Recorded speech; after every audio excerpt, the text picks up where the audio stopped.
Desde los países occidentales desarrollados maduros, pues estamos en una velocidad diferente a la de los países en nivel de desarrollo. No podemos exigirles ahora a ellos el nivel de compromiso con el medio ambiente que tenemos en Europa porque ya hemos superado esa fase.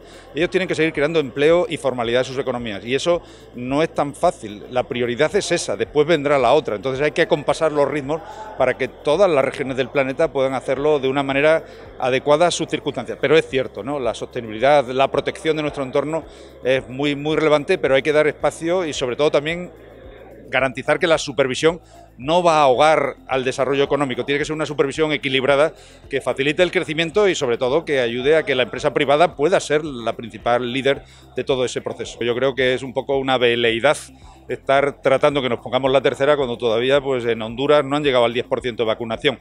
Yo creo que estamos suficientemente protegidos, no soy médico, lo dirán los médicos y los científicos, pero que indudablemente el esfuerzo de cesión, de donación de vacunas tiene que ser algo mayor y reconozco el esfuerzo que ha hecho el gobierno español, pero debe ser una fuerza internacional todavía más poderosa para acelerar ese proceso de que todos los ciudadanos del mundo tengan acceso a esa vacuna. La normalidad es casi absoluta, yo creo que ya en Occidente, en Europa, en España, la normalidad es muy grande. Si vamos a América, yo esta semana que viene voy a Colombia, a Brasil, allí no lo es, todavía hay muchos miedos, muchas restricciones y hay mucha falta de seguridad para las personas de cómo van a poder trabajar a partir de ahora porque sus esquemas diarios se han destruido, ahora no tienen la continuidad que hemos dado en España con las empresas, con los ERTE, con todos los mecanismos de protección, eso allí no existe, con lo cual no hay una sanidad pública como la que tenemos aquí, no hay esos recursos.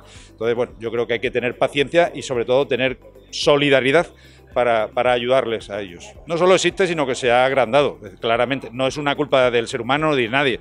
Ha sido una desgracia la pandemia, pero indudablemente los colectivos, las personas, los territorios más afectados son los menos desarrollados. Entonces la desigualdad, la gente pudiente, incluso antes de que llegara la vacuna a Europa ya estaban vacunándose en Estados Unidos. Es decir, que la gente que tiene una economía informal, que depende de salir todos los días a la calle para vender algo, esa pobre gente pues ha perdido su medio de vida y esa desigualdad se ha acrecentado. Y además se acrecienta más con las mujeres. Es decir, las mujeres han perdido proporcionalmente mucho más oportunidades que los hombres porque además ellas tienen que seguir cuidando el hogar.